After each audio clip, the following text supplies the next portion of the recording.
चिंता में खुद को बर्बाद मत करो। नमस्कार मेरे प्यारे भाइयों और बहनों, आप सभी का हमारे YouTube चैनल पर स्वागत है।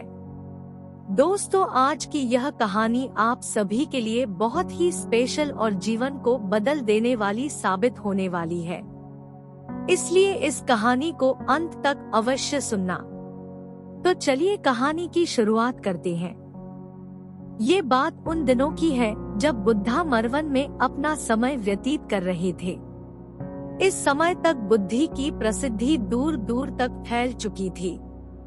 बहुत दूर दूर से लोग अपनी चिंताओं और परेशानियों का समाधान खोजने के पास आते थे। ऐसे ही एक दिन जब बुद्धा मरवन में अपने शिष्यों को प्रवचन दे रहे थे तो एक अधेड़ उम्र का व्यक्ति अपने 21 वर्ष के पुत्र को अपने साथ लिए बुद्धि की तरफ चला आ रहा था। जब यह प्रवचन स्थल के पास पहुंच गए तो एक नजर उन पर डाली और इशारे से बैठने के लिए कहा।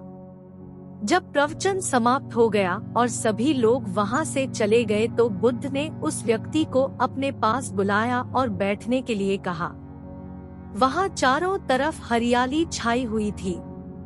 मौसम बहुत सुहाना था और तरह तरह के पक्षियों की आवाजें गूंज रही थी। ऐसा नजारा देखकर उस व्यक्ति को अंदर से असीम शांति महसूस हो रही थी। इसके बाद बुद्ध ने उस व्यक्ति से आने का कारण पूछा तो इस पर व्यक्ति ने कहा, यह तथागत, मैं 2 दिन की लंबी यात्रा करके अपने पुत्र को आपसे मिलवाने लाया हूँ। ये मेरा इकलौता पुत्र है और ये हर समय थका थका रहता है। ऐसा लगता है जैसे इसके अंदर कोई जान ही नहीं है, कोई प्राणी नहीं है। इसका स्वभाव भी काफी चिड़चिड़ा हो गया है। अगर हम इससे कुछ भी कहते हैं तो यह हमारी छोटी छोटी बातों पर गुस्सा हो जाता है। इसके देखने की क्षमता भी उम्र से पहले ही कमजोर हो गई है और इसके बाल भी सफेद पड़ने लगे हैं। इतनी कम उम्र में इतनी बड़ी उम्र का लगना मुझे तो कुछ समझ नहीं आ रहा। किसके साथ हो क्या रहा है तथागत? मैं अपने पुत्र के स्वास्थ्य को लेकर बहुत चिंतित हूँ। जब मैं अपने पुत्र को वैद्य जी के पास लेकर गया तो उन्होंने कुछ औषधि दी और कहा, अपने पुत्र को तनाव कम लेने के लिए कहो। वो अपने दिमाग में बहुत अधिक तनाव लेता है, इसलिए उसकी ऐसी हालत हो गई है। लेकिन मुझे उनके बहुत समझाने के बाद भी तनाव का मतलब समझ नहीं आया।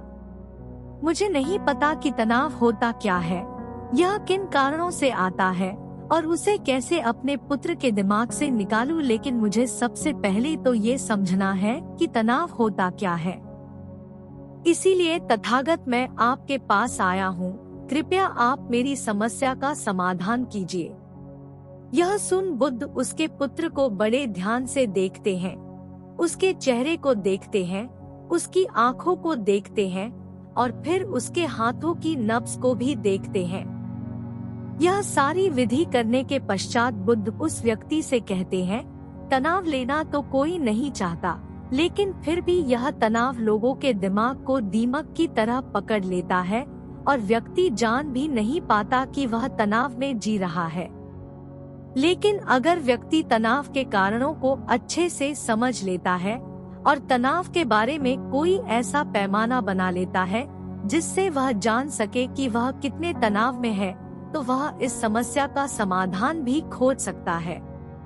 सबसे पहले तो तुम ये समझो कि तनाव होता क्या है। जब भी कोई व्यक्ति कोई काम कर रहा होता है लेकिन उसका मन कहीं दूर भटक रहा होता है, कल्पनाओं में होता है, तो उसके शरीर और मन के बीच एक दूरी पैदा हो जाती है। यह दूरी जितनी अधिक होगी व्यक्ति उतनी ही ज्यादा बेहोशी की अवस्था में होता है और शरीर व मन के बीच की इसी दूरी, इसी खिंचाव को तनाव कहा जाता है। आखिर कोई पसंदीदा खेल खेलने के बाद व्यक्ति चुस्ती और प्रसन्नता से क्यों भर जाता है, जबकि उसने तो अपने शरीर को थकाया है। लेकिन समझने वाली बात यह है कि खेलते समय मन और शरीर एक साथ पूरी तरह से उस खेल में केंद्रित होते हैं, जिससे शरीर और मन के बीच दूरी पैदा नहीं होती और कोई तनाव पैदा नहीं होता। और अगर दिमाग में कोई तनाव था भी तो वो भी दूर हो जाता है। लेकिन इसके विपरीत जब हम कोई ऐसा काम करते हैं जो हमें पसंद नहीं है, तो हमारा ससुर तो उस काम को कर रहा होता है, लेकिन हमारा मन कहीं दूर कल्पनाओं में भटक रहा होता है, जिससे शरीर और मन के बीच एक दूरी पैदा हो गई और तनाव ने जन्म ले लिया। इसीलिए व्यक्ति को एक समय पर सिर्फ एक ही काम करना चाहिए और अपने तन और मन की सारी शक्ति उसी एक काम पर लगा देनी चाहिए, जिससे व्यक्ति के अंदर तनाव पैदा ही ना हो। इसके बाद बुद्ध ने कहा, तनाव पैदा होने के मुख्य 8 कारण होते हैं और जिसने इन कारणों को समझ लिया वो जीवन भर तनाव मुक्त रह सकता है। मुख्य कारणों में सबसे पहला कारण है अति महत्वाकांक्षी होना। महत्वाकांक्षी होना अच्छी बात है, लेकिन क्या कभी आपने इस बात पर ध्यान दिया है कि इंसान के लक्ष्य कभी पूरी ही नहीं होते? उसका एक लक्ष्य पूरा हुआ नहीं कि वह दूसरे की तरफ भागने लगता है, दूसरा पूरा हुआ तो तीसरे की तरफ, और इस तरीके से वो अपने लक्ष्यों को पाने के लिए जिंदगी भर गोल गोल घूमता रहता है। इसीलिए जो व्यक्ति अति महत्वाकांक्षी होता है, जिसने बड़े बड़े लक्ष्य बनाए होते हैं, वह वर्तमान में कभी रह ही नहीं पाता। उसका मन सदैव भविष्य की योजनाएं बनाने में ही व्यस्त रहता है। उसका शरीर तो वर्तमान में रहता है, लेकिन भविष्य में ही रहता है, जिससे मन और शरीर के बीच दूरी पैदा हो जाती है और वह तनाव भरी जिंदगी जीने लगता है। बुद्ध के मुंह से यह बात सुन उस लड़के ने कहा, बुद्ध, तो फिर इसका मतलब है कि हमें लक्ष्य नहीं बनानी चाहिए, क्योंकि लक्ष्य बनाना भी तो महत्वाकांक्षा ही है। इस पर बुद्ध ने कहा, जीवन में लक्ष्य बनाना कोई गलत बात नहीं है, लेकिन समस्या तब उत्पन्न होती है जब वो अपना पूरा ध्यान उस लक्ष्य से मिलने वाले परिणाम पर ही लगा देते हैं और उसके परिणाम की चिंता करते रहते हैं। व्यक्ति को वर्तमान में जीना आना चाहिए। आप लक्ष्य बनाइए और उस लक्ष्य की प्राप्ति के लिए कड़ी मेहनत करिए, लेकिन साथ ही साथ आपको इस बात का भी ज्ञान होना चाहिए कि आप अभी वर्तमान में जी रहे हैं और वर्तमान ही सत्य है। बुद्ध ने आगे कहा, तनाव का दूसरा सबसे बड़ा कारण है ईर्ष्या। जब व्यक्ति ईर्ष्या और जलन से भर जाता है तो उसका मन अंदर से सड़ने लगता है। ईर्ष्या एक आंतरिक घाव है। आंतरिक घाव यानी मन का घाव व्यक्ति के शरीर का घाव तो भर सकता है, लेकिन मन का घाव कभी नहीं भर सकता। इसीलिए व्यक्ति को दूसरे की खुशी और तरक्की से कभी ईर्ष्या नहीं करनी चाहिए, क्योंकि तनाव का कारण है। इसके बाद बुद्ध ने तनाव का अगला कारण बताते हुए कहा कि आरुषि पूर्ण काम करने से भी मन में तनाव पैदा होता है। जो काम करना हमें पसंद ही नहीं है, जिसका में हमारी रुचि ही नहीं है, उस काम में हमारा मन लग ही नहीं पाएगा।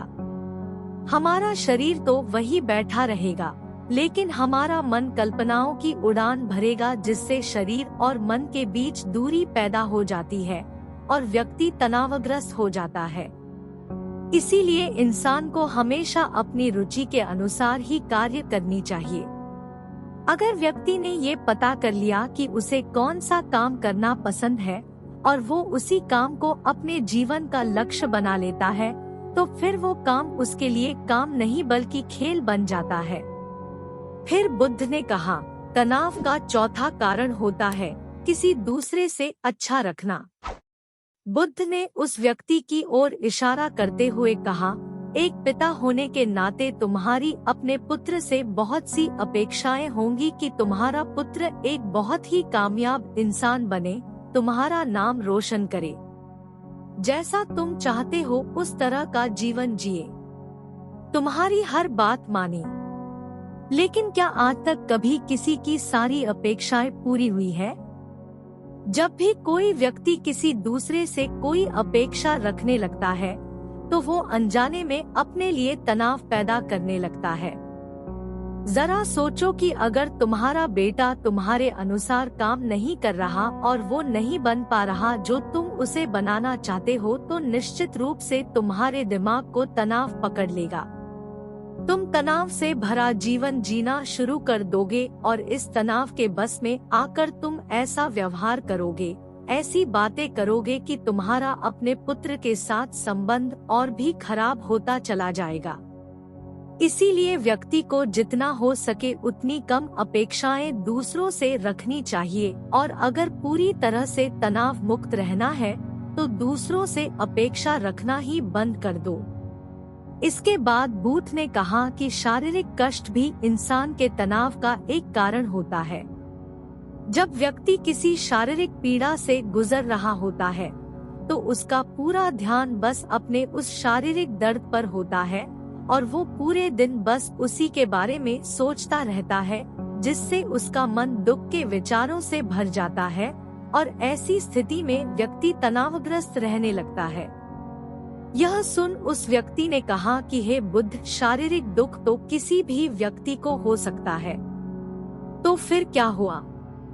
व्यक्ति जीवन भर तनाव में ही जिएगा? इसका जवाब देते हुए बुद्ध ने कहा कि इंसान को ये बात समझनी चाहिए कि हमारा जीवन दुखों का आधार है। जैसे जैसे हमारा जीवन आगे बढ़ता है, इसमें दुख आते हैं, बीमारियां आती है और फिर अंत में मृत्यु भी आती है। तो बीमारियां इंसान के जीवन का अभिन्न अंग है, कोई इनसे बच नहीं सकता। बस किसी किसी के जीवन में ये समय से पहले आ जाती है तो किसी के बाद में पढ़ाती सबको है। जब इंसान का मन इस बात को अच्छे से समझ लेगा तो फिर वह अपनी बीमारी के बारे में सोच सोचकर ज्यादा तनाव नहीं लेगा, क्योंकि यह हमारे जीवन का अभिन्न हिस्सा है और इसके लिए व्यक्ति को शारीरिक रूप से भी अभ्यास करते रहना चाहिए। अपने जीवन में व्यायाम और स्वस्थ जीवन शैली को भी जगह देनी चाहिए ताकि उसका शरीर लंबे समय तक निरोगी रहकर सही से काम कर सके। तनाव का अगला कारण होता है अपनी योजनाओं को समझने के लिए समय न देना। कुछ लोगों के दिमाग में कोई विचार आया नहीं है कि वो बिना सोचे समझे उस पर काम करना शुरू कर देते हैं, और जब उस काम में उन्हें असफलता मिलती है तो वह तनाव से भर जाते हैं, क्योंकि उन्होंने उस काम को शुरू करने से पहले उसके बारे में पूरी जानकारी इकट्ठा नहीं की थी। इंसान को कोई भी काम शुरू करने से पहले उसके अच्छे और बुरे परिणामों के बारे में ठीक से सोच विचार कर लेना चाहिए। इंसान को इस बारे में भी सोच लेना चाहिए कि अगर ये योजना सफल नहीं हुई तो फिर इसके बाद मैं क्या करूँगा।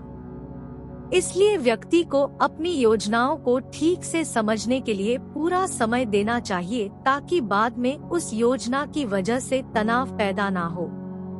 तनाव का 7वां सबसे बड़ा कारण होता है टालमटोल करना। आज के काम को कल पर टालना। आप लोगों ने ये कहावत तो सुनी होगी कि आलसी इंसान के शरीर का सबसे बड़ा शत्रु है। इंसान आलस्य की वजह से आज के काम को कल के लिए टाल देता है और फिर काम को टालना उसकी आदत बन जाती है। काम को कल पर टालने वाले व्यक्ति का काम कभी भी समय पर पूरा नहीं हो पाता, और अगर किसी तरह से पूरा हो भी जाता है तो वह उतना अच्छा नहीं हो पाता जितना अच्छा उसे किया जा सकता था, और फिर यह बात व्यक्ति के अंदर तनाव पैदा करती है। लेकिन काम को टालना या काम को एकदम अंत समय पर करना एक आदत है, इसीलिए व्यक्ति ना चाहते हुए भी बार बार अपनी इस आदत का शिकार बन जाता है और काम को टालता रहता है, और फिर जब काम की समय सीमा पास आ जाती है तो वह तनाव से भरकर काम को पूरा करने का प्रयास करता है। इसीलिए तनाव मुक्त रहने के लिए व्यक्ति को काम को टालने की आदत छोड़नी पड़ेगी, और यह तभी संभव है जब व्यक्ति काम को समय से पहले खत्म करने का निश्चय करे। सबसे आखिरी और सबसे प्रमुख कारण जो तनाव का होता है वो है ज्यादा सोचना। लगातार सोचते रहना भी एक बीमारी है, और यह उस व्यक्ति में सबसे ज्यादा पाई जाती है जो कपोल कल्पनाएं करता है, जो अतीत की घटनाओं और भविष्य की बातों के बारे में सोचता रहता है, जो बेवजह के अनुमान लगाता रहता है। इसीलिए व्यक्ति को ज्यादा सोचने की आदत पर लगाम लगाना चाहिए।